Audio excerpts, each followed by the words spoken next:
Welcome to Damn Good Movie Memories with your host, Brian Davis. This podcast is the cure for your long commute and super boring workday. Hey there, it's Brian Davis, and for this week's episode, we're going to cover the movie Bride of Frankenstein from 1935. The studio was Universal Pictures. Release date was April 20th, 1935. The running time, 75 minutes, and it was in black and white.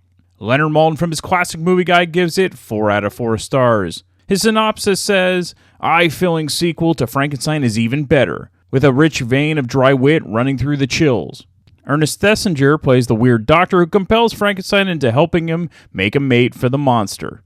Elsa Lanchester plays both the bride and Mary Shelley in an amusing prologue. Pastoral interlude with the blind hermit and final riotous creation scene are highlights of this truly classic movie. Marvelous Franz Waxman score, reused for many subsequent films. Now, I've often professed my fondness of the monster movies, specifically the original Universal films, and as Joseph Staub and I have often discussed, you will be hard-pressed to find a finer monster horror film than Bride of Frankenstein. And guess what? Joseph's going to guess at the end of this podcast. If you've never watched a classic monster film, I would start with either Bride of Frankenstein or Abbott and Costello Meet Frankenstein, and you'll be hooked on monsters, I guarantee it. And if you want to listen to past episodes covering the original Frankenstein and Abbott and Costello, check out episodes 125 and 213. All right, let's get into the making of the film. So the original Frankenstein film from 1931, well, it was a huge box office hit. And of course, the studio wanted to capitalize on its success, just like today. As I mentioned in the Invisible Man episode, director James Whale didn't want to do sequels, as he felt he did everything he could in the original film. But Whale did eventually agree to do the sequel after he directed The Invisible Man, which was groundbreaking with its special effects and dark humor. Whale was allowed to direct Bride on his terms instead of a cookie-cutter play-it-safe sequel. And while he liked his horror films, he wanted to be taken seriously as a top-notch film director. For Bride, Whale rejected early scripts and took more of a creative control over the screenplay. He would offer various ideas to be implemented into the story, like Dr. Pretorius' experiments of the miniature people in the bottles, the opening prologue with Mary Shelley, and was insistent that Elsa Lanchester play not only the Mary Shelley character, but also the bride, which was pretty brilliant since it ties everything together. Whale wanted to show that in the prologue that quote-unquote pretty people also had wicked thoughts. Because of the success of the original Frankenstein, Whale was given a much larger budget to work with, which meant more elaborate sets, sound effects, and score music, which was used perfectly in Bride. Also, the addition of Dr. Pretorius was a more sinister and interesting character, as opposed to the somewhat boring Dr. Waldman character from the original film. Bride of Frankenstein also restored the original premise from Mary Shelley's novel, where the monster could speak and have cohesive thoughts. This again made the sequel stand out on its own. Now, Boris Karloff actually objected to giving the monster speaking abilities, as he felt it would take away from the foundation he laid in the original portrayal of the monster. The monster's makeup also changed as Karloff gained some weight compared to 4 years prior, where he was rail thin, and they added more scars and singed off hair. But Karloff suffered many injuries, including a serious back injury during the filming of the original film, so precautions were taken to lighten the toll on Karloff's body during the sequel, including lighter foam appendages and lighter boots. It also helped that Karloff was now a film star compared to 4 years earlier. However, he still suffered injuries making Bride. While filming the scene where the monster emerges from the burnt windmill, Karloff slipped and fell into the water-filled well. Upon being helped out, it was discovered that he had dislocated his hip in the fall.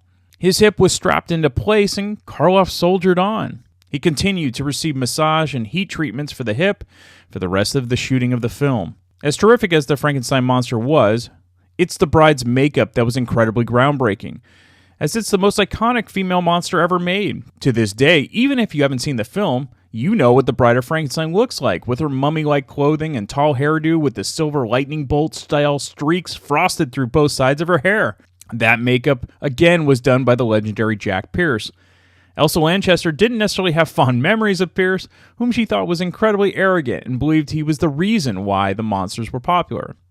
To him, the actors were just clay, and he was incredibly meticulous with all of his makeup work. Colin Clive returned as Henry Frankenstein, and sadly, he would only make a handful of films after Bride because his chronic drinking would get the best of him. He would die from tuberculosis in 1937 at the age of 37. For the role of Dr. Pretorius, it was originally going to be played by Claude Rains, whom Whale had worked with a few years prior in The Invisible Man, and that would have been great. But it's hard to argue with the terrific performance given by the veteran stage actor Ernest Thesiger. Thesiger was actually James Whale's stage mentor for years prior. Bela Lugosi was also considered for the role of Pretorius. Another favorite of James Whale was actress Una O'Connor, whose unique voice and humor often stood out, just like The Invisible Man. Whale also loved working with Dwight Fry, whose character of the hunchback Fritz was killed by the monster in the first film, but Fry was brought back for another henchman-type role in Bride. As groundbreaking as Bride of Frankenstein was, it didn't mean that it didn't face hurdles with the censors, as the Hays Code was now in full force by 1935, and over 15 minutes of footage was cut before it was even released by Universal. Things like in the prologue, where you couldn't get up-close shots of Elsa Lanchester's chest, because that would be considered too risque since her slight cleavage may be present. Also, slight religious references or dialogue were often cut or adjusted in order to avoid that backlash from the very powerful organized religion lobby at the time. Even the scene when the monster was captured by the villagers and then tied to the post was written into the original script to be kind of like a crucifixion. But when you watch the film and the way it was shot, the monster is still tied to the wood plank, but it's more of an up-close shot compared to a full-body view. Another scene involving Dwight Fry's character Carl, well, that was cut because it had Carl killing his aunt and uncle and blaming it on the monster, essentially getting away with his crime. The censors didn't like that. However, it was likely removed anyway by Whale, as it didn't really move the plot forward. Alright, let's get into the film. So the film's opening credits are standard with the terrific haunting score music, and in a nod to the original film where the actor who played the monster was credited with a question mark, the same is done for the monster's mate. The monster is credited to Karloff, not Boris Karloff. After the credits, we are taken to circa 1816 on a stormy night where we see a reenactment of the author of Frankenstein, Mary Shelley, played by Elsa Lanchester, being lauded with praise about her stories by poet Lord Byron and her husband Percy.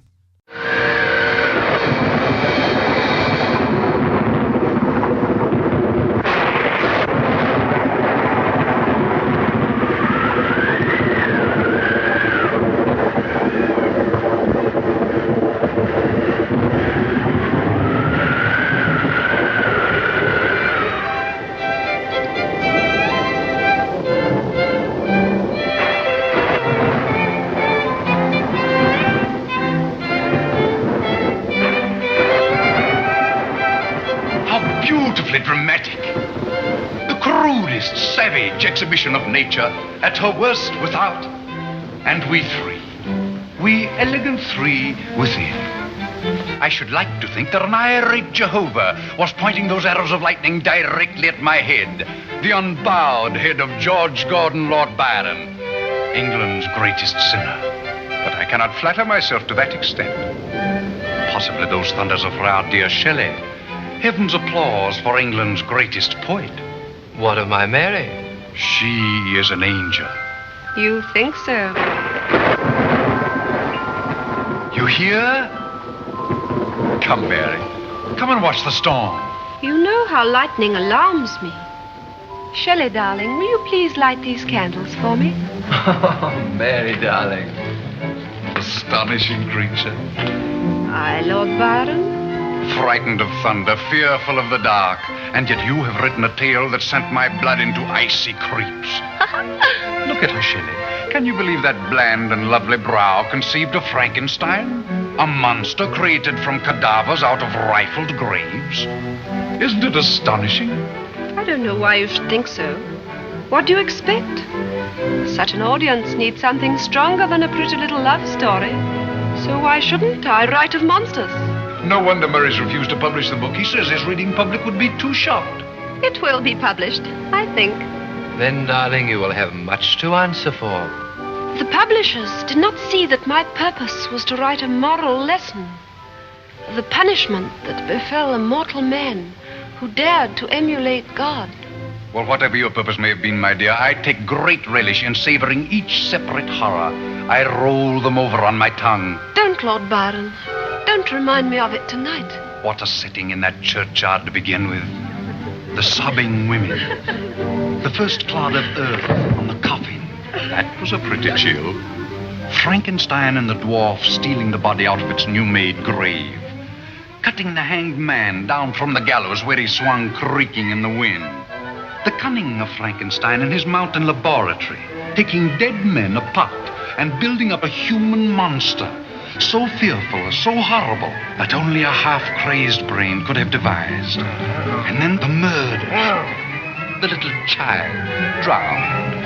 Henry Frankenstein himself thrown from the top of the burning mill by the very monster he had created. And it was these fragile white fingers that penned the nightmare. Oh, it made me prick myself, Baron. It's bleeding. There. I do think it a shame, Mary, to end your story quite so suddenly. That wasn't the end at all. Would you like to hear what happened after that? I feel like telling it. It's a perfect night for mystery and horror. The air itself is filled with monsters. I'm all ears.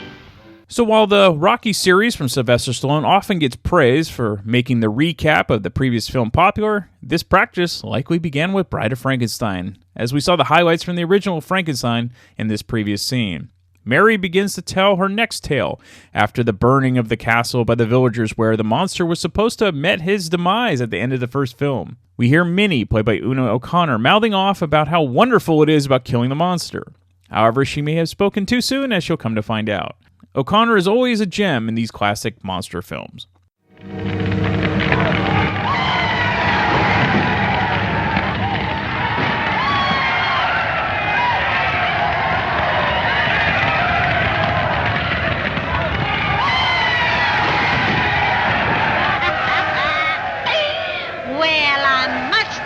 That's the best bar I ever saw in all my life.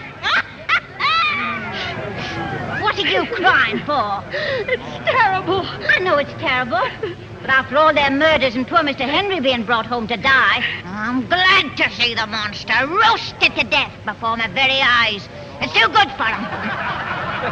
It's all the devil's work. And you better cross yourself quick, Martha, before he gets you. Come along. It's all over. Get back to your homes. Go to sleep. Woo! There it goes again. It ain't burned out at all. There's more yet. Isn't the monster dead yet? It's high time every decent man and wife was in bed. That's his insides, caught at last. Insides is always the last to be consumed. Move on. You've had enough excitement for one night. This strange man you call a monster is dead. Monster, indeed. You may thank your lucky stars they sent for me to safeguard life and property. Why didn't you safeguard those what lies drowned and murdered? Come now. We want no rioting, no riots. Who's rioting? Move on. Good night all, and pleasant dreams. Pleasant dreams yourself. Thinks he's everybody just because he's the burgomaster.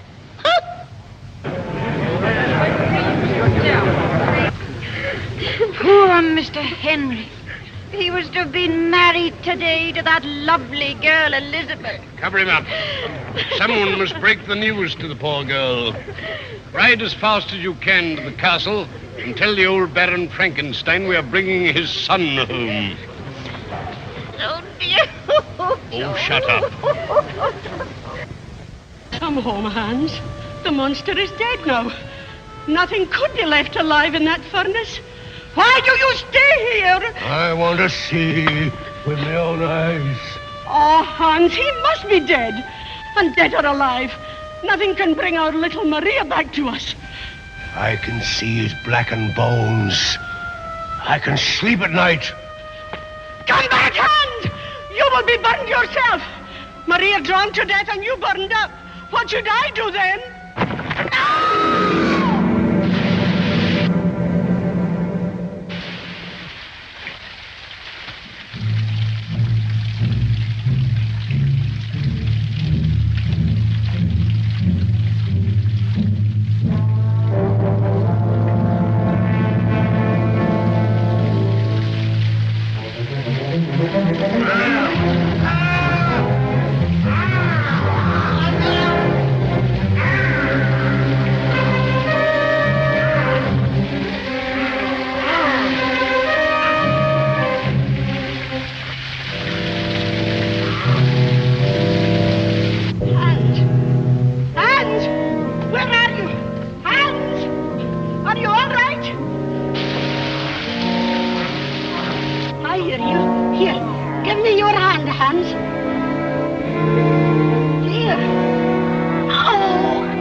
man who fell into the pit where the castle once stood was the father of the little girl who drowned in the first film.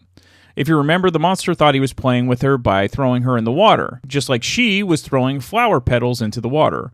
When she couldn't swim, he panicked and ran away. In any case, the monster decides to hold the father underwater and killing him. He then escapes into the village again. The villagers decide to bring the body of Henry Frankenstein to his wife Elizabeth, played by Valerie Hobson, because they believe he's dead. Of course he isn't, just like the monster. In the meantime, Minnie tries to tell anyone who will listen that the monster is still alive, but of course nobody believes her. While recuperating, Henry is somewhat remorseful of his madness, which spawned the monster. However, he doesn't fully believe how irresponsible it was to attempt to play God with his experiments. He just believes he screwed up one of his experiments by creating the monster, but he thinks he can improve on it. And to feed into this obsession is Dr. Pretorius, played by Ernest Thesiger, who visits Henry one night. Dr. Pretorius was a scientist and a mentor of Henry, but had crazy ideas like Henry and continued his outlandish experiments. And the apple doesn't fall too far from the tree. Henry visits Pretorius' laboratory to view his experiments. Won't you sit down, Herr Baron?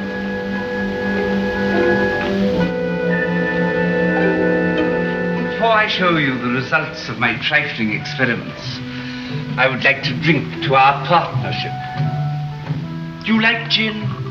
It is my only weakness. To a new world of gods and monsters. The creation of life is enthralling. Distinctly enthralling, is it not?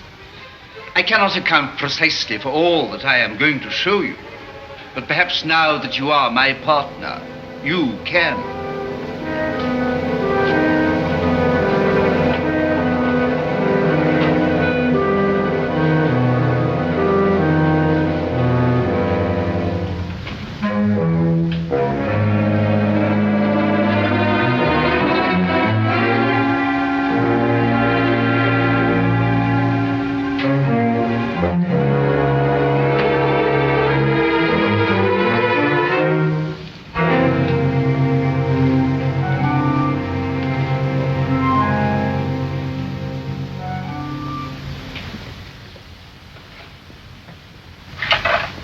My experiments did not turn out quite like yours, Henry. But science, like love, has her little surprises, as you shall see. Good heavens, Doctor. What are these? There is a pleasing variety about my exhibits. My first experiment was so lovely that we made her a queen.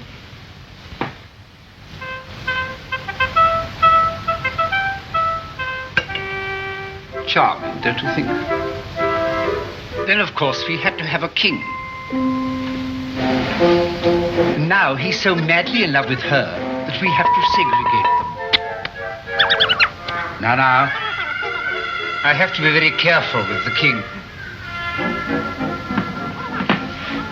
Now, behave.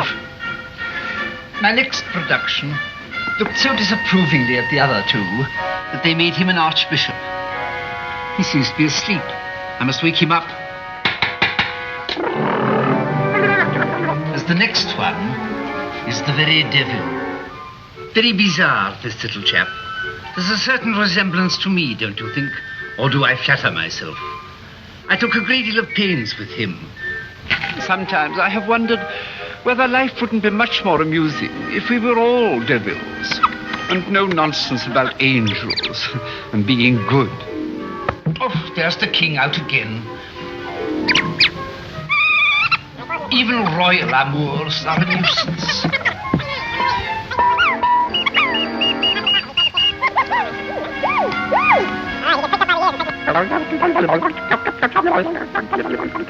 Poor Archbishop, he has his hands full. There, that'll keep you quiet. My little ballerina is charming, but such a bore. She won't dance to anything but Mendelssohn's Spring Song, and it gets so monotonous. My next is very conventional, I'm afraid, but you can never tell how these things will turn out. It was an experiment with seaweed. Normal size has been my difficulty. You did achieve size. I need to work that out with you.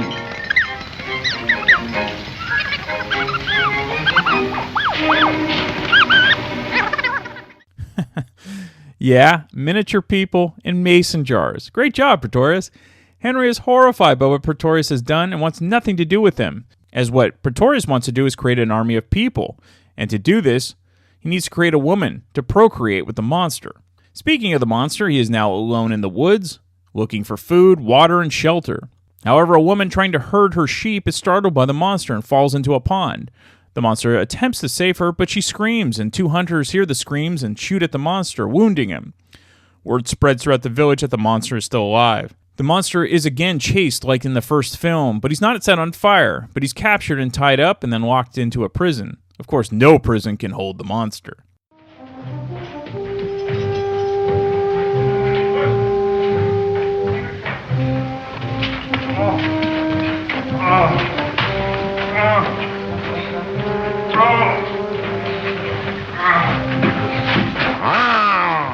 There you are. Quite simple. I'll take him up. Now, my men, get back to your work.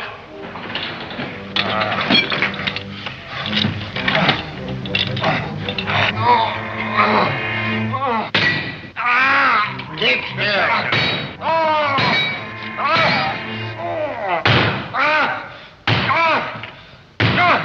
That'll do. That's quite enough. Now come down and lock your doors. We can't take a whole day over this. I'd hate to find him under my bed at night. He's a nightmare in the daylight, he is. Get away there. Clear that window. You mind your own business and see he doesn't get out of here. He's dangerous. Now I can get back to more important duties. We must do ours. On. Good night, sir. Monster indeed. Tush, tush.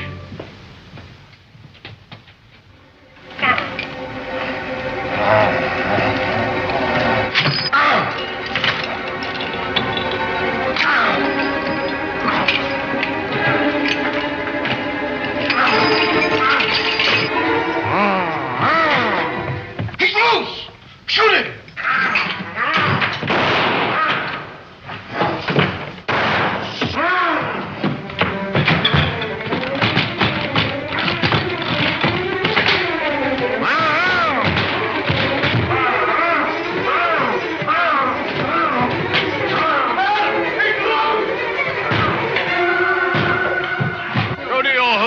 Just an escaped lunatic. Merely wanted someone to handle it, that's all.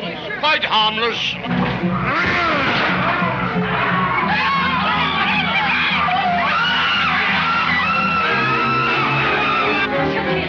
Why don't you shoot him?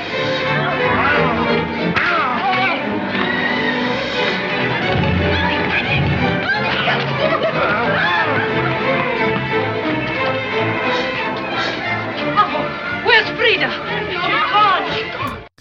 Yeah, that was the quickest prison break in history. The monster heads back into the woods, still looking for food. Ramona, you stay close to me.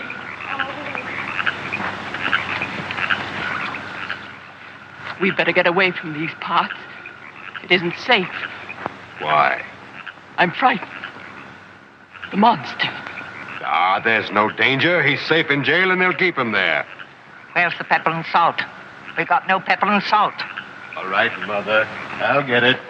Don't worry. You shall have your meat. Ah.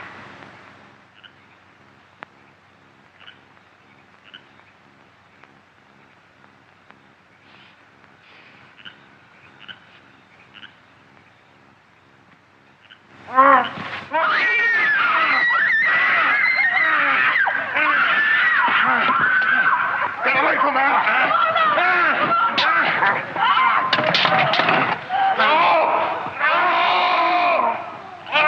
The monster still doesn't do well around fire, even campfires. The monster continues to wander around the woods and hears music coming from a cabin. And this definitely becomes one of the most memorable scenes in monster movie history.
Who's there?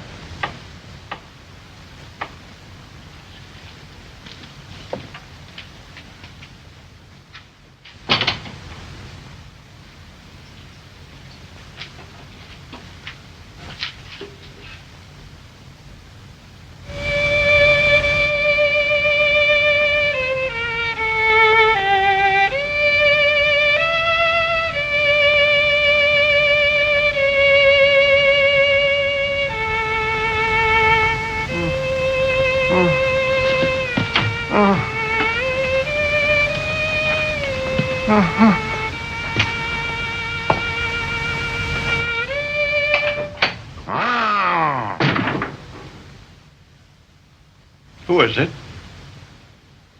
You're welcome, my friend, whoever you are.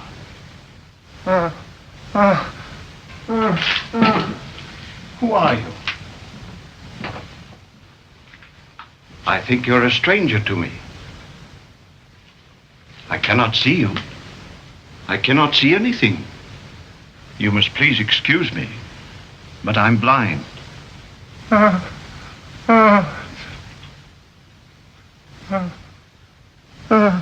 Come in, my poor friend. No one will hurt you here. If you're in trouble, perhaps I can help you. But you need not tell me about it if you don't want to. What's the matter?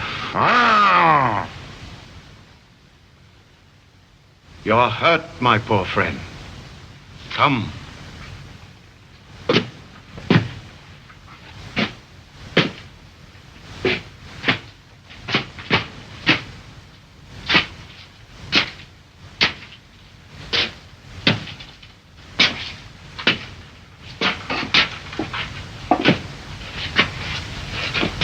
Sit down.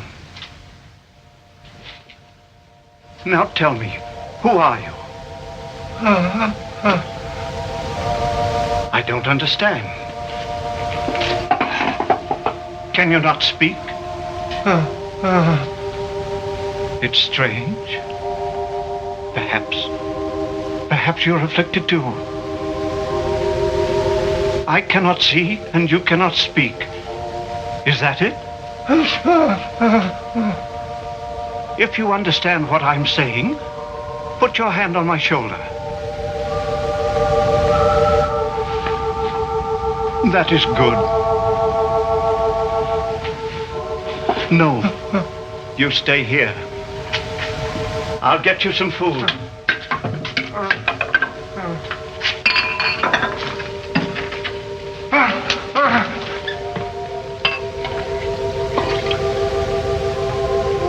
We shall be friends. I have prayed many times for God to send me a friend. It's very lonely here, and it's been a long time since any human being came into this hut. I shall look after you, and you will comfort me.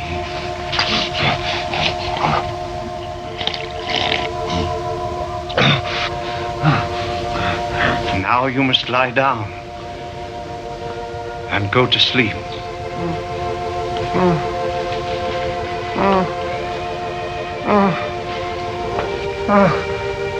Yes, yes. Now you must sleep.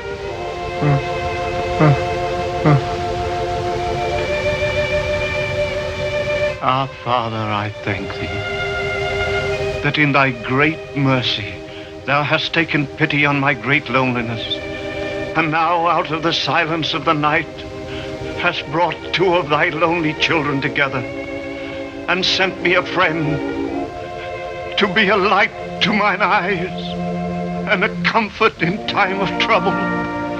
Amen.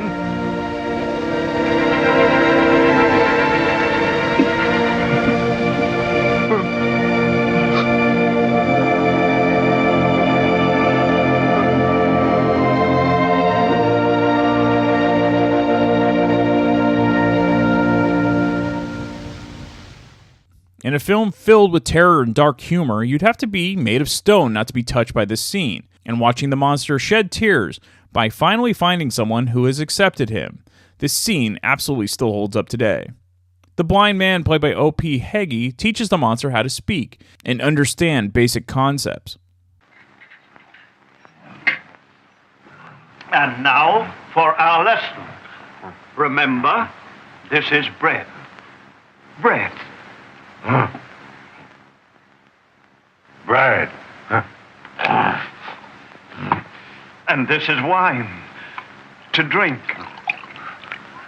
Drink. Drink.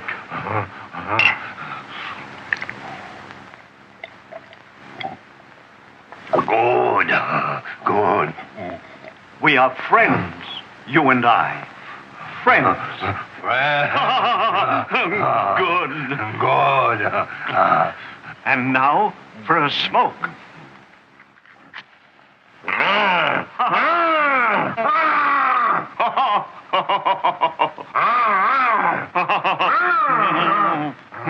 No.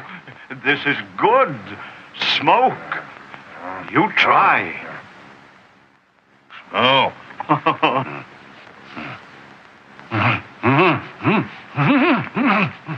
Good. Good.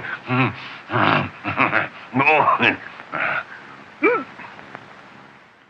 Before you came, I was all alone. It is bad to be alone. Alone. Bad. Friend. Good. Friend. Good. Now come here. And what is this? This is wood for the fire. Wood. And this is fire.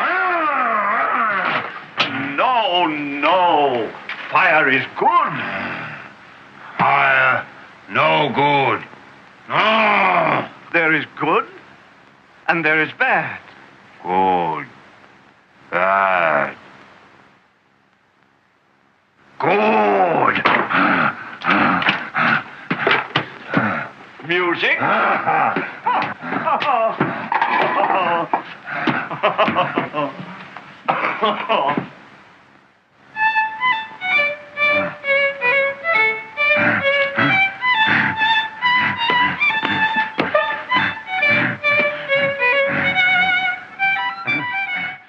It's funny how if the movie was made today, the smoking scene would have been a warning for young viewers.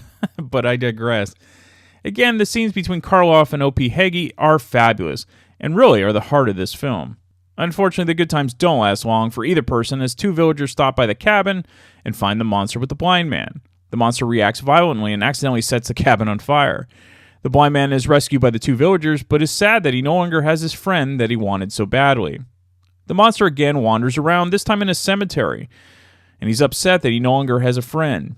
He decides to hide in an underground crypt by moving one of the tombstones. While hiding in the crypt, two men, Carl, played by Dwight Fry, and Ludwig, played by Ted Billings, decide to rob the crypt, looking for a female corpse for Pretorius. When Carl and Ludwig leave the crypt, Pretorius stays to drink wine, as he gets a sick comfort hanging out with corpses. He doesn't realize the monster is watching him.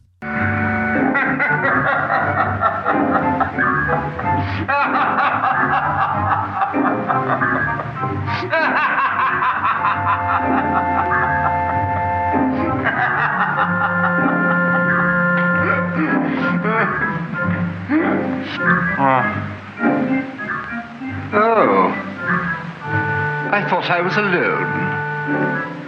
Good evening. Smoke. Friend. Yes, I hope so. Have a cigar. They're my only weakness.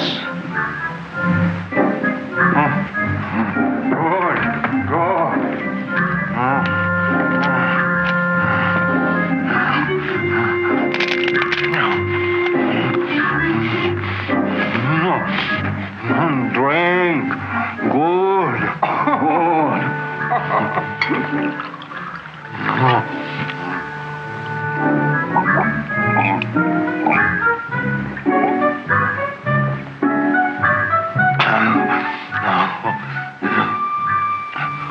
You make man like me? No. Woman friend for you. Woman. Friend. Yes. I want friend. Like me. I think you can be very useful, and you will add a little force to the argument if necessary. Do you know who Henry Frankenstein is, and who you are? Yes, I know.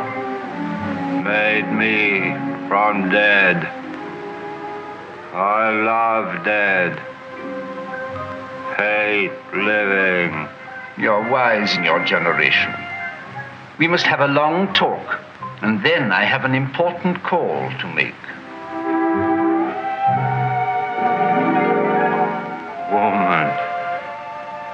Friend. Why? Yes, the monster wants a wife. He would also rather be dead than alive, as you just heard. The next day, Pretorius visits Henry with a new ally. I think you know why I am here, Henry. All the necessary preparations are made. My part in the experiment is complete. I have created by my method a perfect human brain, already living but dormant. Everything is now ready for you and me to begin our supreme collaboration. No. Don't tell me of it. I don't want to hear. I've changed my mind. I won't do it. I expected this. I thought we might need another assistant. Perhaps he can persuade you. Nothing can persuade me. We shall see. No, not that. Oh, he's quite harmless, except when crossed.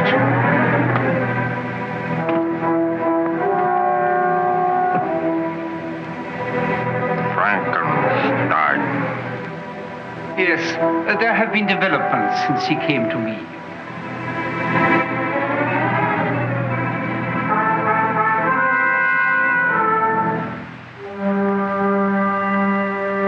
Sit down. What do you want? You know. This is your work. Yes. I'll have no hand in such a monstrous thing. Yes, must. Get him out. I won't even discuss it until he's gone. Go now.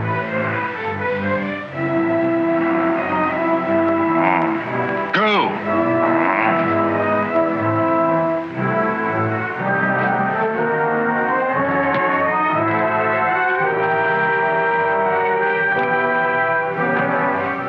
Must do it.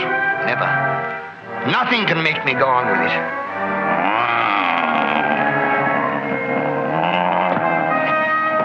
Now.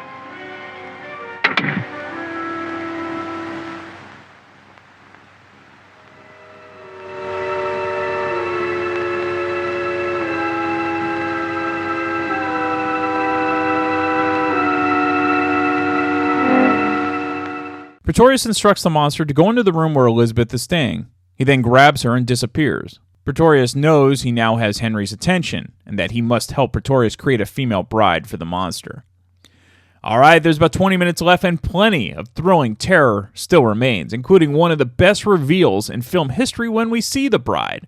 Also, the ending is brilliant as well. Now, I realize that some would love for me to play the ending, but I do realize there are plenty of people that have not seen this film before, so I don't want to spoil the ultimate outcome, but it's really a must-watch for anyone who's a fan of film history, not just horror films. Bride of Frankenstein, for many, including me, is the best monster film ever made. The use of horror, humor, and emotion makes this an all-time classic. Plus, not a minute is wasted at just under 75 minutes. You can enjoy this film over and over and you won't be disappointed. Plus, Bride and Son of Frankenstein were the main inspiration for Mel Brooks' satirical masterpiece, Young Frankenstein. And if you think about one of the greatest sequels ever made, well, Bride of Frankenstein is definitely in my top 10.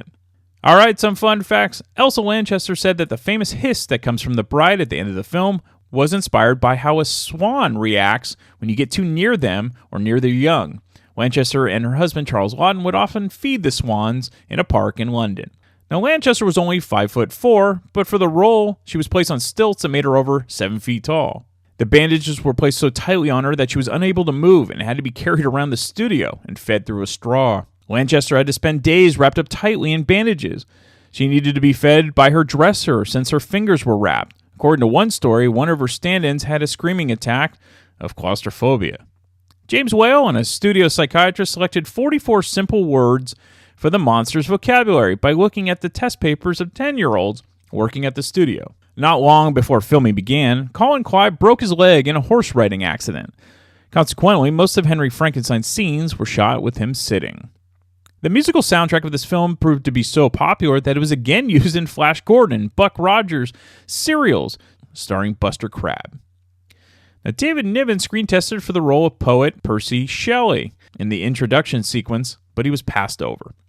As I mentioned, a big fan of the classic Universal monster films, and I've had him on, I think, for pretty much every one that I've done already, is special guest Joseph Staub. So let's talk to him, and then I'll be back next week to talk about yet another random movie from my DVD collection. Okay, we're back, and we have our resident monster expert. That, of course, is Joseph Staub. So welcome back, Joseph. Good evening.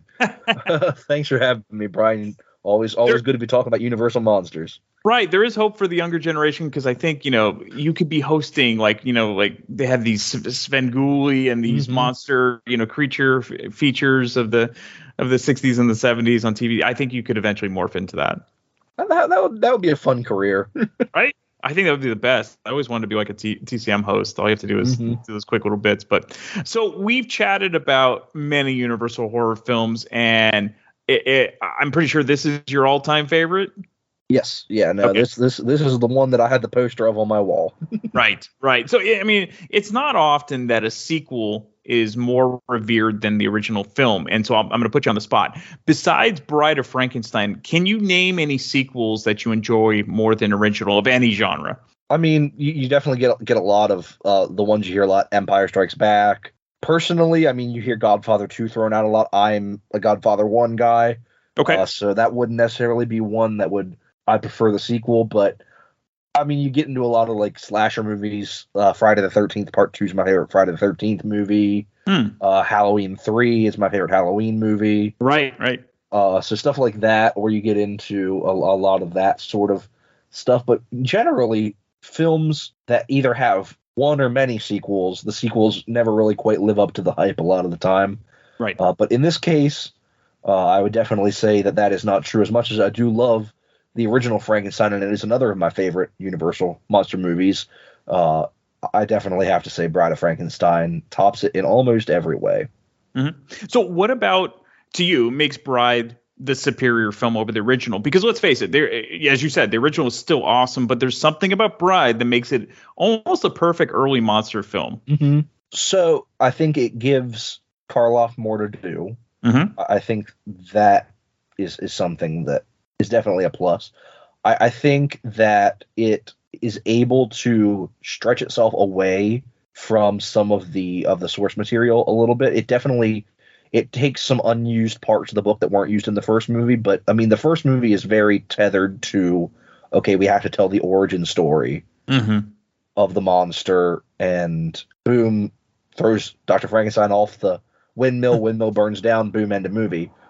Of course, right. When you lead into this, you get the great little prologue that I'm sure we'll talk about with Elsa Lanchester playing Mary Shelley. Yes. And a very, very overacted performance of Lord Byron. But you kind of get that scene where Mary Shelley's saying, but that wasn't the end. That's not the end of that character. Right. And of course, that opens up basically every sequel to ever exist after that.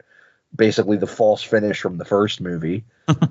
That now they basically have an out for the next 100 years to make sequel upon sequel upon sequel when you thought the main villain was dead. That's right. But you have that great little beginning where they flash back through some of the scenes from the first movie. You're brought up to speed if you hadn't seen the first movie, but I'm sure in 1935 who hadn't seen Frankenstein. Right. But if you hadn't, if for some reason you were living under a rock and you hadn't seen Frankenstein, it brings you up to speed really quick, and then it gets you where you need to be. The windmill burns down, but wait, that's not the end of the story. They flash back. There's the couple that's definitely not the same actor that was played Hans in the first movie, but we're just going to leave that one alone. They get killed. Una O'Connor does her shtick. Sure, God, this might be this might top the list of Una O'Connor being absolutely unbearable in a film, but she is great though. The Invisible Man, though.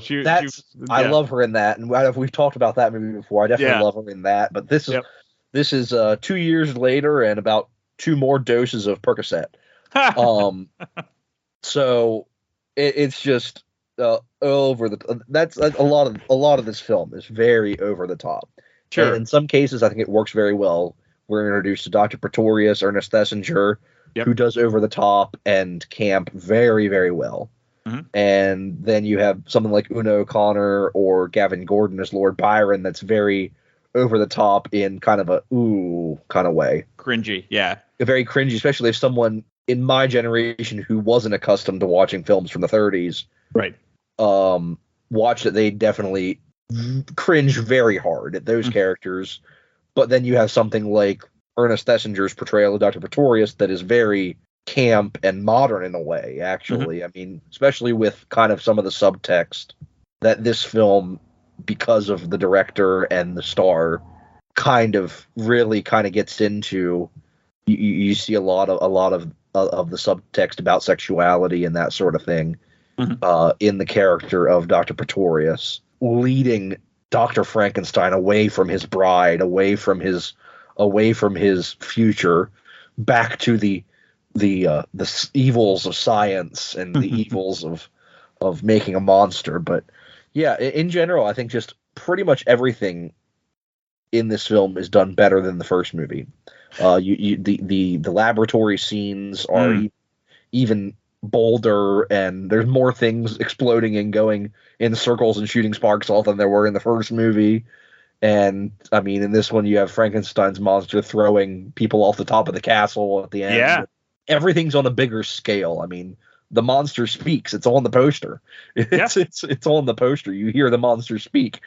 And then, of course, one of the most poignant scenes in movie history, the scene with the blind man in the shack. Yep. And the monster learning the meaning of friendship, and even more heartbreaking things than happened in the first movie in regards to the monster. So you mentioned, like, you know, some of the imperfections and everything, but part of that they could get away with because no home video, no television. You could get away with that today. I mean, they would have never imagined that 90 years later we're going to be watching these. We could watch them whenever we want. So they could definitely get away with things like that. And it was smart to put in the little quick recap because, you know, films like Rocky made a living off of it.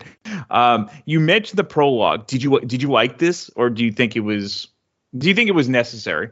I think it worked for what it was. Again, like I said, Lord Byron is definitely a little too over the top for my taste. Mm-hmm. I think also Lanchester also was a little kind of awkward as Mary Shelley.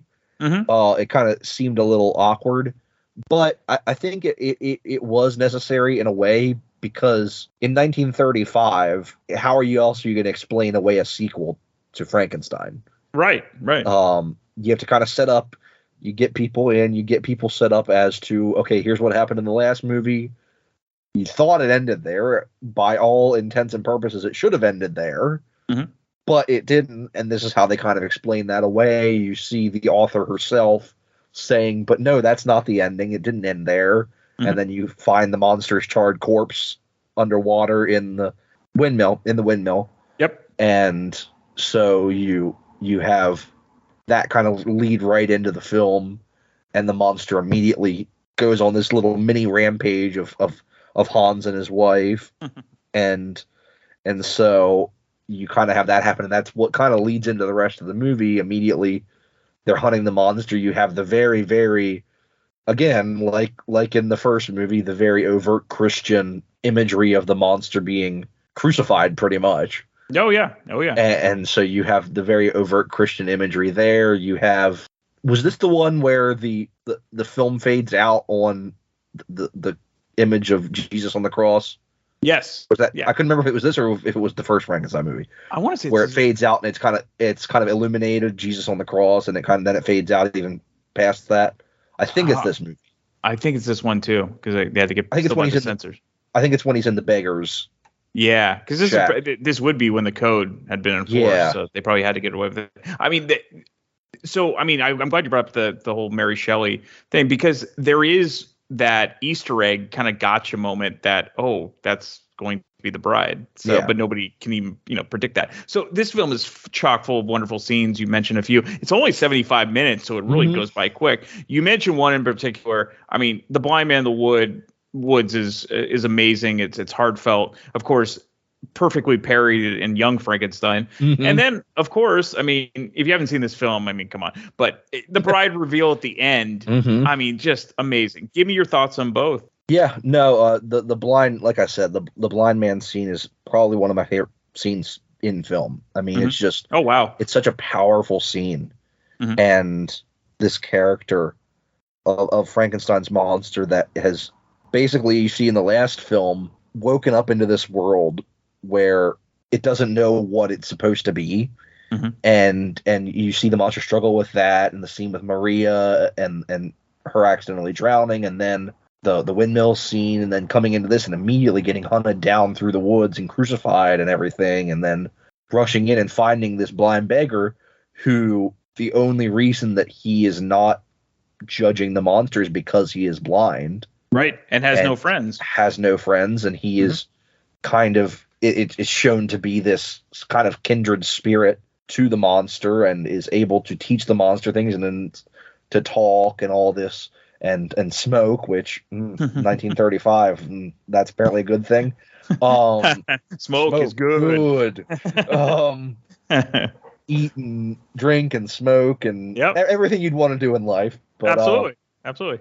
But then, of course, it's interrupted. It's too good to be true that the monster could have found the friend. That's right. And the hunters in the woods stumble onto it, and the shack burns down, and the monster's out on his own again. And then that kind of leads. And I'll talk about the bride reveal. Well, another of my favorite scenes in the movie is just Dr. Pretorius in the catacombs with a skull.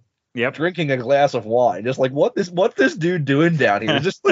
Is this where this dude hangs out? Like is this dude just hanging out in the catacombs with skeletons and drinking wine? I'm just like, this dude's my jam. You know what? Like, I love this dude. And then just stumbles upon the monster and then says, "Okay, my nefarious purposes are coming together," and brings him back, just lies straight up to Dr. Frankenstein's face, saying he's the one that taught the monster how to talk and everything. And it's funny, but then that, of course, leads into the climax. The monster kidnaps Elizabeth, and they build the bride, and all the flashbangs and the lightning, and him throwing Dwight Fry off the roof of the of the castle again. Poor Dwight Fry got hanged in the last one, got thrown off the top of the castle in this one. At least there was no rats, hundreds and thousands of them. Hey, he got an Alice Cooper song. Everything turned out all right. You know what? He did. You know what? We can all just only hope to get an Alice Cooper song written about us. That's right. But you get into, of course, the reveal of the bride, and one of the most camp moments of the entire movie, the bride of Frankenstein. And then the church chimes, and just the reveal lowering the dress down, and just all these like bird-like movements of her head around, and she starts squawking, but it's just absolutely classic. I mean, you can't beat it. Just this reveal when I love in a movie called The Bride of Frankenstein. She's only in it for like 3 minutes. Well, yeah, it's kind of what Orson Welles said about The Third Man. He's like, you spend the whole movie talking about a character that no matter when it shows up, it's going to be the star-making film. It's the star-making part, because you've already had that build-up.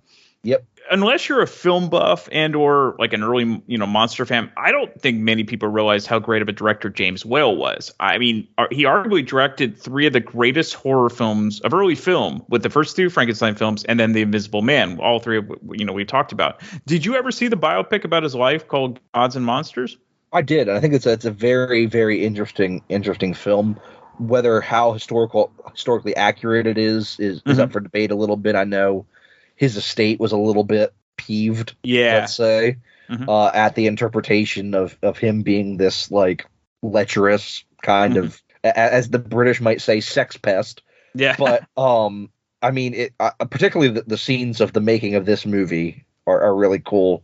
in Gods and Monsters, and you kind of see behind the scenes a little bit. And like you said, James Whale is just like a name that if you don't know Universal Monsters, or you don't know, or you're not like a 30s film buff, it's not a name that you're really going to know. And that's such a shame, because he was such a brilliant director. He did The Old Dark House. He did the 1936 version of Showboat. Like he was a fairly prolific director at that time, who mainly now is known for Universal Monster movies. That's right. But he directed so many different movies, and his life is really where a lot of that subtext in this movie comes from that I mentioned, where both his life as well as Colin, Clive, and Ernest Thesiger, both being, all three of whom were closeted gay men.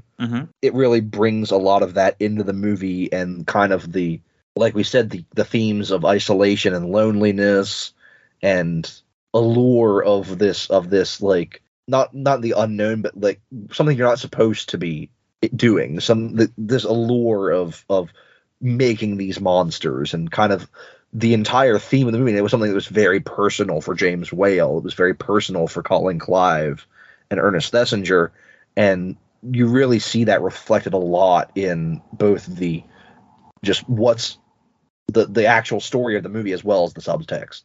Yeah, absolutely. And so originally, for Dr. Pretorius, Claude Rains, that's who Whale wanted, obviously because of Invisible Man. And as much as I enjoyed Ernest Thesiger in the role, Rains could have been awesome. Who would you have preferred? I mean, and granted, it's tough to say because we both like Thesiger, but the other one that was up for the role, which I can't believe, is Bela Lugosi. That would have been interesting to say the least.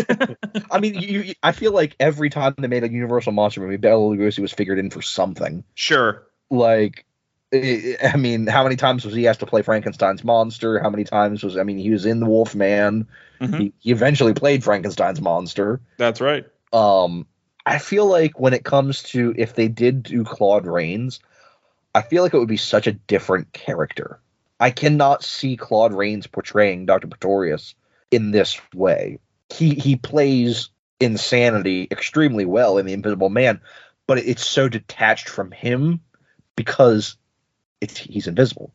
Exactly. You don't really it's just his voice.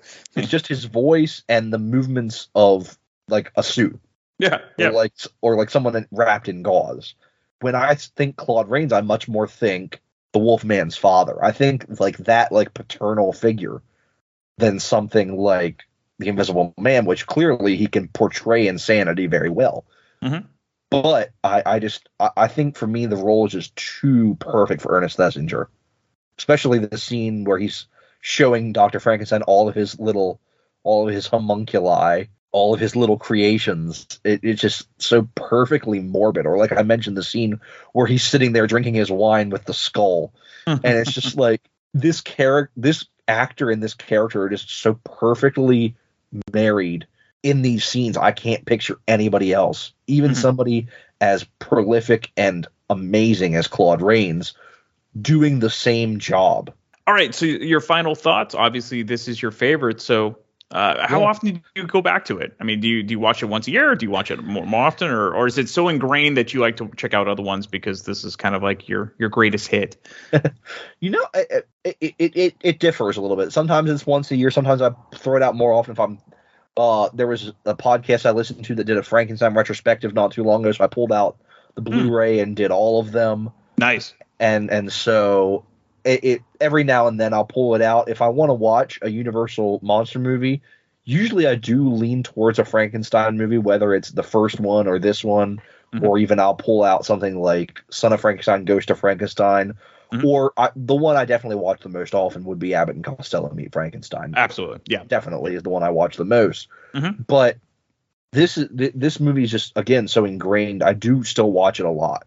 And it's not one of those movies where I've kind of just let my memory of the movie kind of take the place of watching it. Because it does happen quite a bit where I'm so in love with a movie that I don't even have to watch the movie. Right. But this is one where I still do watch it fairly often.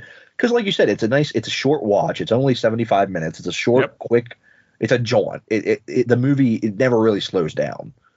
And so you're able to just put it on, watch it, and there's so many interesting things throughout the movie to keep you engaged. It's not something like I very rarely watch the first Dracula movie just because it's a slog to get through sometimes. Even though it's a shorter movie than this, it just feels like a slog to get through sometimes. Sure. And this is one that I just come back to so often because it's like a comfort movie almost. Yeah, that makes sense. And it's definitely, it's my favorite Frankenstein movie. It's my favorite Universal monster movie. It's probably in my top 10 movies of all time. It's such a great movie. And I'm glad we finally got around to talking about this and moving through the Universal Monsters chronology. We've done the first Frankenstein, we've done Dracula, we've done Invisible Man. I'm so glad we finally got around to this one. That's right. So do you know off the top of your head what's next? As far as if we go chronologically of all of them? Yeah, well, I'm trying to remember. We didn't do the Mummy, did we? Oh, I did that with Ralph. So okay. Yes. So we did. Yeah. So I don't know. They both came out in 1935. Dracula's Daughter. I'm not sure. Oh, it could either be that or Werewolf of London would be. Or Werewolf of London as well. Yeah. So get ready. Get ready. Yep. Two of my least watched in the big box set. Well, that would be fun. Just to revisit it. Yeah. So thank you as always, Joseph.